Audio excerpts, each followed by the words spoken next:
talking about proving value on another place. This is an example for an insurance client. So obviously on the simplest level here, this is a visibility over about 2.5 weeks, where it spiked up to position 1 for a really cool term for a couple of days, and strangely enough they got a lot more conversions during that day. But looking at this data in more detail, we actually found that yes, they had a huge uplift in the number of conversions from that term, really cool term, but they also had a really big uplift in brand terms for those days. So it's almost like, well, what I've written here, so having that visibility for such a core term that has so many searches on it, actually the impressions actually have a lot of value. So people are going back and doing brand searches after seeing that site at such a high position for a generic term. And I think this orange bar here, which had a huge spike compared to the same day of the week, the previous week, I think it was between 3 and 4 times the amount of conversions for a brand term. And this was the comparison of brand traffic going to the site over the week, where they went to number 1, with a significant uplift in brand traffic for that time. So obviously reporting on conversions by search term is very important, and people often discard brand traffic as something it's not worth considering in SEO because you're always going to be number 1. But in this way, with your generic visibility, you're sort of driving brand awareness, and you're causing there to be more brand searches and driving more brand traffic to the website, potentially very cheap brand traffic to the website.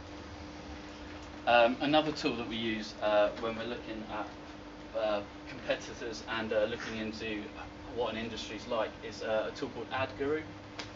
It's traditionally more of a paid search tool, and our paid PPC department use it quite a lot. But it gives some great stats like impression share for a search term set, and kind of the keyword coverage, which kind of they're more commonly thought of as a kind of PPC kind of metrics, so to speak. But I don't think there's any reason why you can't report on that sort of thing. If you know that you're consistently on the first page with some very generic terms, why not talk about how many impressions your brand's potentially getting from those SERPs? In this instance, you see that prime location, yeah, in terms of clicks, is so far behind Rightmove, which is here. These are kind of like buying house type terms. But you know, for looking at the impressions, these 3 sites are right up there. So these 3 sites are always going to be on the first page for some of these really like generic terms. So why not report on that? Why not take that as a measure? I mean, paid media people have been using these kind of metrics for ages. Why ignore them?